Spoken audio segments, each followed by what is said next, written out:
El inicio del proceso penal contra los imputados por el caso Odebrecht por soborno que lleva a cabo el magistrado Francisco Ortega Polanco tiene aspectos técnicos relacionados con el cumplimiento del Código Procesal Penal. Algunas de las cosas que estamos viendo en las incidencias de este proceso, que se ha iniciado precisamente esta semana de nuevo, implican tecnicismos que a nosotros nos gustaría pues dilucidar, y es lo que estamos haciendo, y hemos invitado a Servio Tulio Castaños Guzmán, que es vicepresidente ejecutivo de la Fundación Institucionalidad y Justicia, la institución contratada precisamente por el Estado Dominicano para la elaboración del Código Procesal Penal, de los códigos en realidad procesales del país. Y nos interesa saber, en relación con el manejo de las pruebas, cuáles son los aspectos que se están conociendo en este caso de manera previa antes de entrar al juicio preliminar, que es lo que está haciendo el magistrado Francisco Ortega Polanco. Bueno, gracias, Fausto, una vez más. Me alegra, Servio Tulio, que esté con nosotros. Y a mí muchísimo estar aquí en la actual coyuntura. De acuerdo. Bueno, en principio de lo que se está conociendo ante el juez, el magistrado Ortega, son las pruebas sobre la base el Ministerio Público fundamenta su acusación. Yeah. Obviamente, durante este proceso también los imputados, digámoslo así, estarán depositando pruebas en donde de una u otra forma ellos demostrarán su inocencia, o tendrá el juez Ortega que, habiéndole examinado, teniendo que tomar algunas medidas. Por ejemplo, vimos la semana pasada algunas situaciones que se presentaron con algunos documentos que revelara en principio, porque yo sostengo la tesis de que eso ya era parte del contenido del expediente. El proceso de fondo, sí, que es otra parte. Que es otra parte. No la parte preliminar. No la parte preliminar, pero ¿de qué es de lo que se trata esta parte? Es que el juez valorará si ha lugar un juicio de fondo. Yeah. Entonces, en ese momento estamos. Obviamente, ahí se van a dar debates. Ahí he visto que ya hay abogados de los encartados o imputados que comienzan a rebatir las pruebas que fueron sometidas y que fundamentan en principio las pretensiones del Ministerio Público. Comenzaron a rebatirla. Vi el caso de Chu Vázquez, sí, que ya comienza y sostiene la tesis de que a él nunca se le notificó.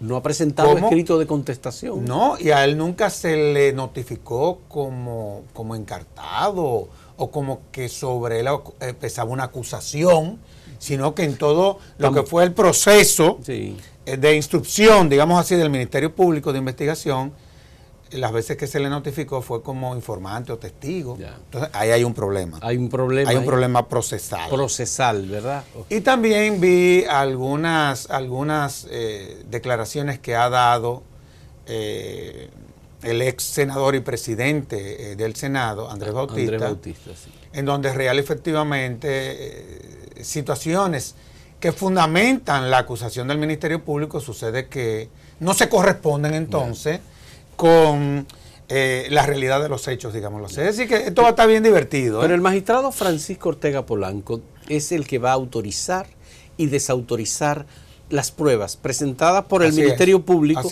y presentadas por los imputados. Así es. Ese es su rol en este caso. Obviamente que sí. Y decidir si ha lugar o no ha lugar. Ahora, el caso se pone interesante y te voy a decir por qué. Ya.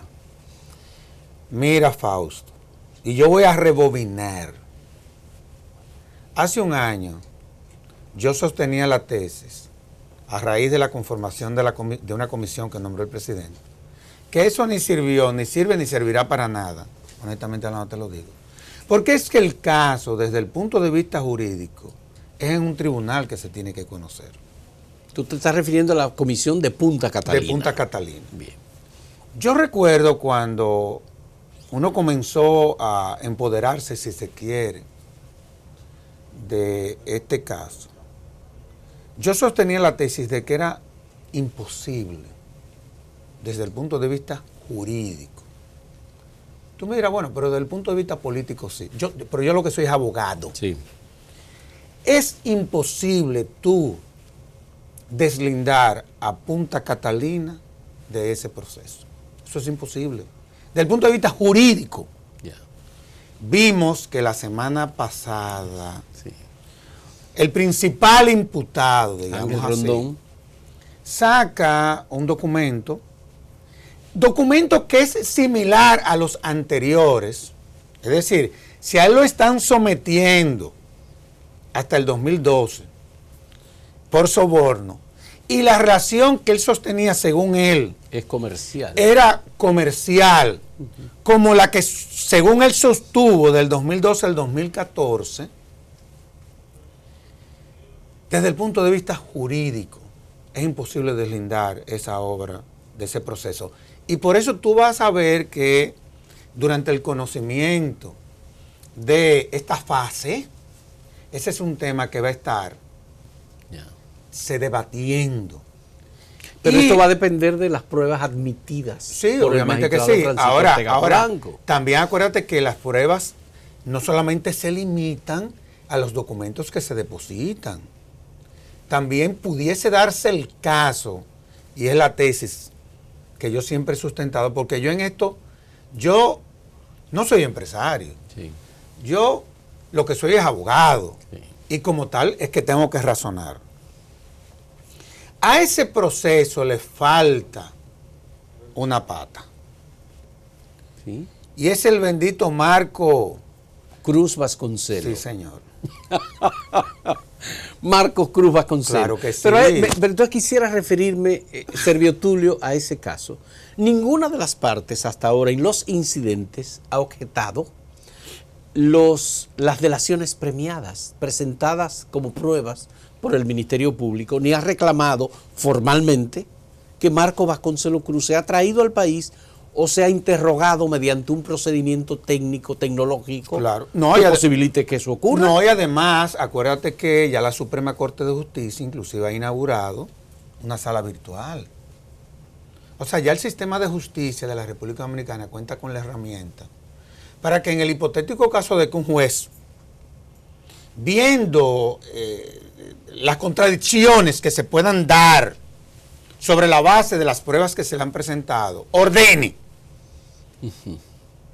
que sea interrogado este señor. Marco Vasconcelos. Claro que sí. Gerente de Odebrecht en República Dominicana durante varios años. ¿Por qué años ese señor tiene que ser interrogado por las autoridades dominicanas? Porque ese señor fue interrogado en Brasil sobre la base de lo que le convenía a la justicia brasileña. Y en el caso de la investigación de Brasil. Obviamente que sí. Pero en cuanto a lo que tiene que ver con nosotros, evidentemente que aquí hay cosas que él tiene que aclarar. Como por ejemplo, pero ese señor, cuando tú lees parte de sus declaraciones, él decía que él se juntaba aquí con congresistas. O sea, eso es lo que él dice él. Valdría la pena, y eso sería clave, como un elemento de prueba de si hubo o no hubo, y punto y se acabó. Sí. Soborno, aunque él dijo que sí, que lo hubo.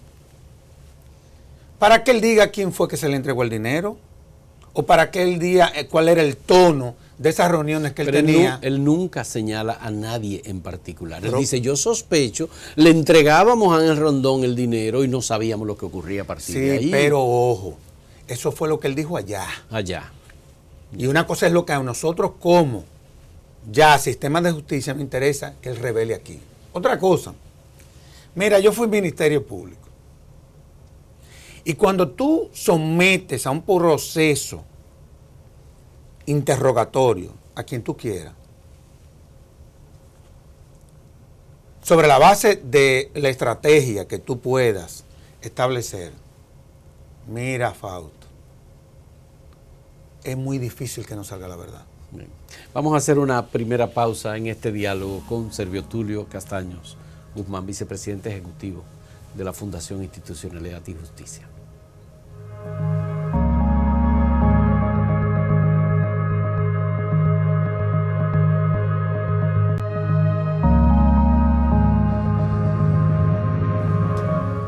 Luego de amplios debates el magistrado Francisco Ortega Polanco autorizó la entrega común de las pruebas. Existe lo que se llama la comunidad de pruebas. Obviamente que sí. Y todos los imputados tienen ahora las pruebas relacionadas con los otros imputados. Y esa es la lógica de un proceso, ¿verdad? Para tú tener una visión transversal. Porque había gente que estaba diciendo, oye, pero yo no conozco lo que le han notificado a los demás. No, además se trata de un caso en donde yo quisiera saber si alguno de los imputados me implicó a mí, inclusive también. ¿Y por qué el Ministerio Público quiso segmentar las pruebas? Mira, quizás eso fue parte de la estrategia del Ministerio Público.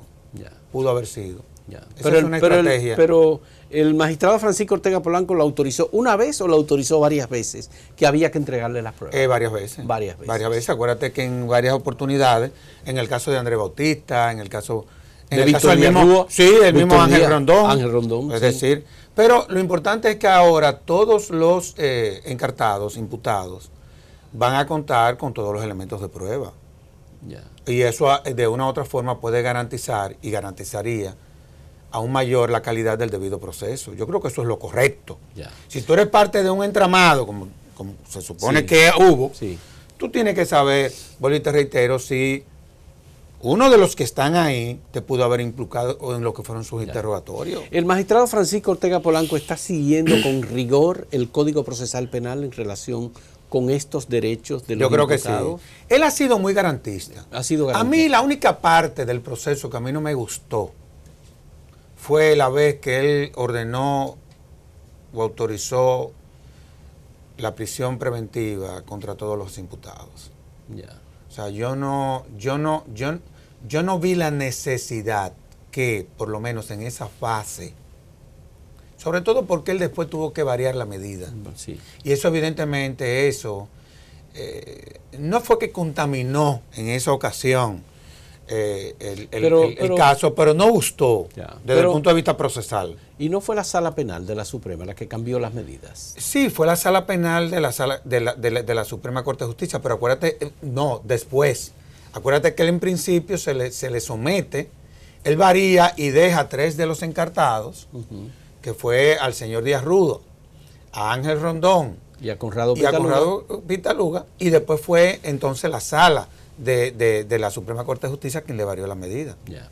¿Qué va a pasar con el caso de Jesús Vázquez, que en el proceso no ha sido notificado en ningún momento de la investigación? Ya hay un vicio en el proceso. Ya. Eso pudiese, no quisiera anticipar porque eso le corresponderá a la justicia, pero eso puede anular la eventual acusación en contra de Jesús Vázquez. Sí, es que nunca se le notificó sobre la base de que contra él pesaba una acusación. O una investigación. Una investigación. Y nunca él tuvo acceso a ninguno de los documentos. Bueno, porque además los imputados tienen derecho a recibir los documentos. Obviamente que sí, pero ni siquiera lo tuvo hasta hace muy poco.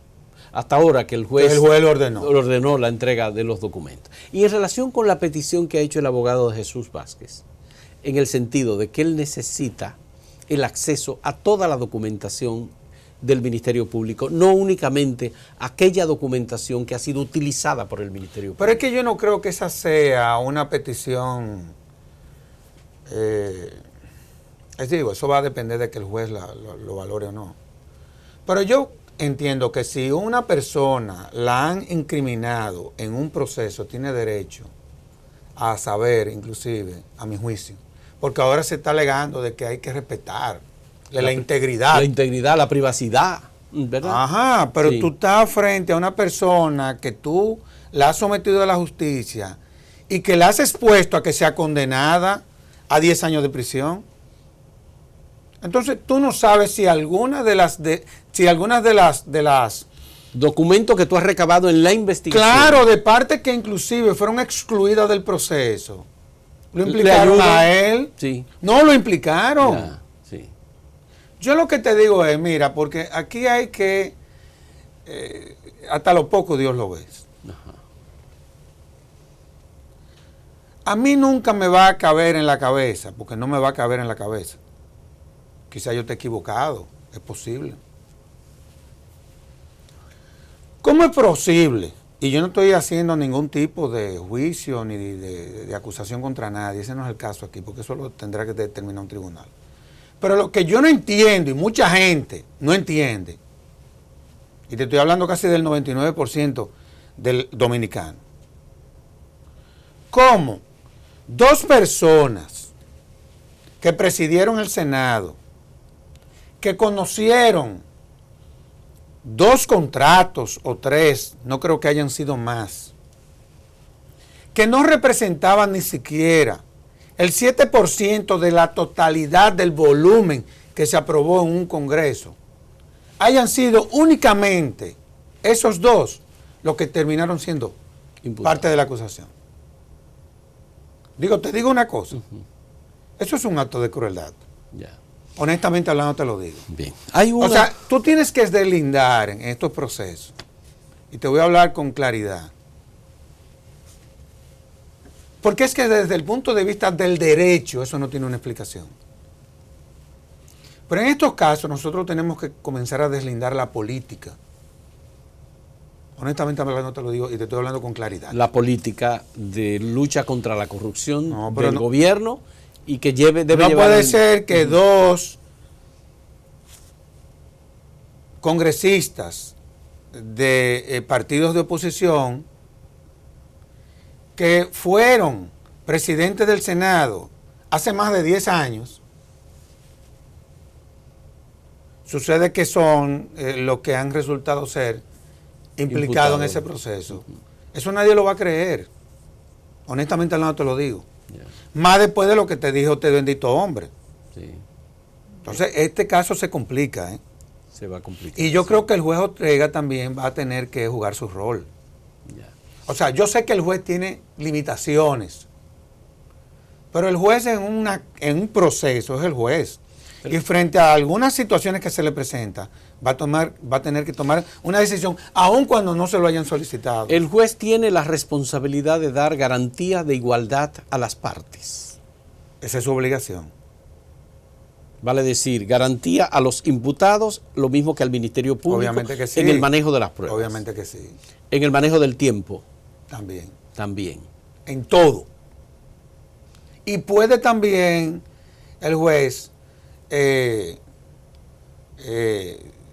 a mi juicio, yo sé que hay un debate con relación a eso, porque el debate está en que en esa fase parecería que el ratio del juez no es tan amplia como la que debe de ser la de un juez que esté conociendo ya el fondo del proceso. Pero cuando se presentan contradicciones, ahí lo que pudiese pasar es que frente a esa contradicción inclusive hasta ese juez de un no al lugar y se acabó. Un no al lugar. Puede pasar porque frente a un caso que presentándosele contradicciones respecto a las pruebas que se le sometieron, a él no tenga la suficiente claridad de él poder determinar que es sólida lo que se le sometió, ahí se puede dar esa situación. Sería un hecatombe. No, yo te digo a ti, pero tenemos que hablarlo claramente, eso puede pasar. Eso es duro, y tú dirás, oye, no diga eso, muchacho, a esta altura del juego. Sí. La magistrada Miriam Germán lo advirtió. También, ciertamente, Miriam lo dijo. Sí. Vamos a hacer Yo no estoy diciendo nada descabellado. Una última pausa en este diálogo con Servio Tulio Castaños sobre el procedimiento que se está utilizando en el caso de las personas imputadas por sobornos pagados por Odebrecht.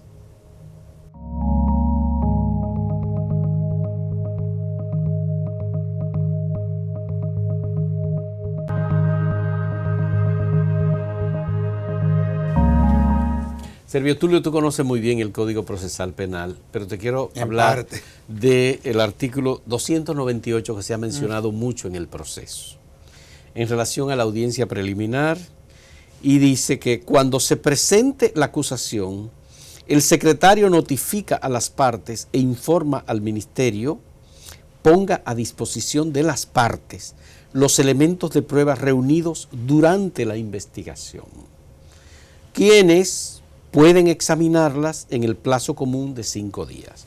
Dejémoslo hasta ahí. El Ministerio Público está obligado a notificarles los elementos reunidos en la investigación a los imputados. Hay uno de los imputados, Jesús que no Vázquez, se le ha notificado. Que no se le ha notificado, pero él está reclamando que le entreguen los documentos reunidos por el Ministerio Público, no solo lo que ha utilizado el Ministerio Público. Por eso es que tú ves... Tiene derecho. Tiene derecho, y por eso yo te decía en el segmento anterior, bueno, lo mismo que está diciendo el Código Procesal Penal. Código Procesal Penal. 298. Lo mismito yo te estaba diciendo. Sí. Porque a fin de... Déjame decirte una cosa. Volviendo al proceso.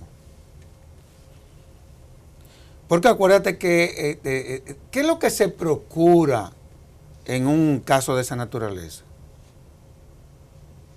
El debido proceso. Yeah. ¿Qué está haciendo, por ejemplo, el abogado de Ángel Rondón? Abogado al que yo respeto. Sí, Miguel. Sí. Desde el punto de vista jurídico, él está de una u otra forma tratando de destruir lo que el Ministerio Público sometió. ¿Cómo? Todas las pruebas que el Ministerio Público sometió. Él está diciendo, mira, tú me estás diciendo que mi cliente recibió soborno por parte de Odebrecht del 2001 al 2002. Pero sucede que la misma relación que tenía mi cliente del 2001 al 2012 era la misma que tenía mi cliente del 2012 al 2015, enero del 2015. Sí. Sí, claro. Entonces, si tú determinaste que del 2012 al 2015 ahí no hubo ningún tipo de situación que implicara a mi cliente, y te digo que no la hubo porque es hasta el 2012 que llega todo lo que se investigó. Sí. Entonces, ¿cómo tú quieres utilizar los argumentos que yo tengo para defenderlo en uno y en otro no? ¿Quién debe preocuparse porque toda la información fluya de la investigación en este caso? ¿El Ministerio Público o los imputados? Yo creo que todo, pero yo creo que es responsabilidad del Ministerio Del Público. Ministerio Público. Porque él va a tener hay un aspecto. Él va a tener que defender lo que él como acusación sometió. Por eso. Cada una de las pruebas. De las fílmicas donde salieron los cheques que hay para Roberto Rodríguez o para Jesús Vázquez, ahí hay otros muchos cheques de las compañías de Ángel Rondón, sí, que nunca, no los conocemos, nadie los ha visto. Si se presentara todo lo que recopiló el Ministerio Público, se van a ver todos los cheques. No, y no solamente eso. No es correcto que se conozcan. Pero claro. Y que el juez diga que sí. No, pero además otras cosas. Acuérdate que en principio, los encartados eran más que lo que se terminaron sometiendo. Ya, eran 14. Yo creo que sería saludable para el Ministerio Público, inclusive, en audiencia. Y eso va a salir. Oye, ¿qué va a salir en audiencia? Por eso que yo siempre te dije a ti, no te precipites. Porque sucede que los abogados de los imputados, los imputados se han buscado los mejores penalistas de este país. Son los que mejores conocen el proceso. Han sido exitosos en todo lo que ha sido su ejercicio profesional. Digo, yo no estoy minimizando el Ministerio Público, porque no es el caso. Ya, tiene 16 pero son abogados que conocen la técnica procesal. Y ahí va a salir todo lo que ellos quieran que salga. Y ellos, para defender a su cliente, van a hacer todo lo necesario para que salga. Y si el juez se negara, por ejemplo, porque aquí hay un tema relacionado con... Que él va a tener que apreciar. Sí, claro, una apreciación pero mira, del juez. Dice, frente a un caso de este tipo, yo creo que al juez no le va a quedar más que nada más entregue el Ministerio Público los documentos que utilizó el Ministerio Público, no los que recopiló, como dice el 298 del Código Procesal Penal, en la investigación. Sí, el tema es, Fausto, que este es un caso emblemático. Este es un caso en donde tiene un componente inclusive hasta social y político. Sí. Y alrededor de este caso está y gira toda la sociedad. Es decir, este caso lo está viendo todo el mundo. Así es. Y cualquier cosa que se obvie va a tener que ser, yo te diría que sólidamente fundamentada. Y vuelvo y te reitero, yo te digo a ti y te lo estoy diciendo desde ahora, el señor Marco Vasconcelo. Y yo te digo que ese hombre hay que traerlo aquí. Porque cuando nosotros entrevistamos al representante de Odebrecht en la comisión, lo entrevistamos. Marcelo Hofke. Sí. Sí. Que es lo mismo que le habrá dicho el Ministerio Público cuando el Ministerio Público conversó con él. Que él no estaba aquí. Que no sabía absolutamente nada. Él no tenía información. Como también lo mismo le debió de haber dicho al Ministerio Público. Porque fue lo mismo que nos dijo a nosotros. Yo no conozco a nadie en este país, yo acabo de llegar. No, Stanley Consulting. Cuando nosotros entrevistamos a Stanley Consulting, que oye, que fue la empresa en Punta Catalina, primero, que supervisó el proceso de licitación.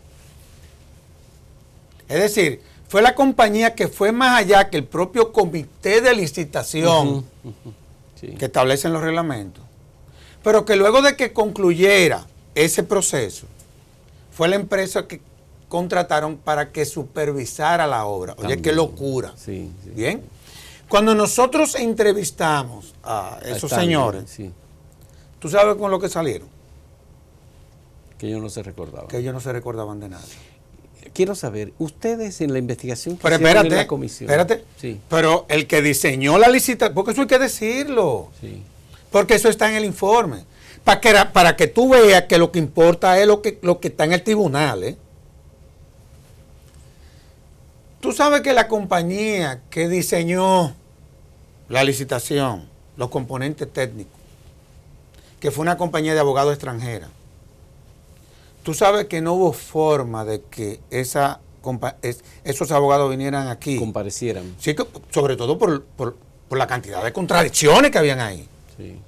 Pero tampoco el Ministerio Público logró que vinieran tampoco. Ya. Entonces, Ustedes descubrieron finalmente, pues se nos acabó el tiempo, ustedes descubrieron lo que se acaba de revelar ahora, que Ángel Rondón recibiría una comisión del 1% del monto total. no, de te voy a decir obra. por qué. Porque a la misión de la comisión era analizar el proceso de licitación. Y yo siempre lo dije, yo decía, señores, esta comisión lo que está evaluando es a ver si se presentaron inconvenientes en el proceso, que se presentaron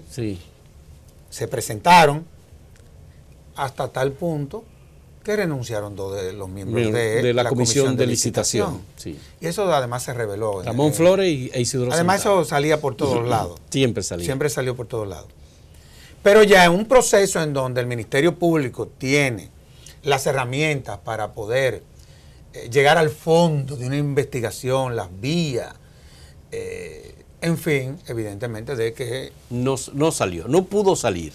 Pero debió de haber salido. Debió de haber salido. Debió de haber salido. Porque si salieron los otros contratos, ¿por qué no salió del 2012 al 2014? Bueno, muchas gracias a Servio Tulio Castaños Guzmán, que es vicepresidente ejecutivo de la Fundación Institucionalidad y Justicia, por ayudarnos a entender las técnicas de este proceso que involucra, por supuesto, a tantas personas y que tiene, como él mismo ha dicho, toda la atención de la sociedad dominicana.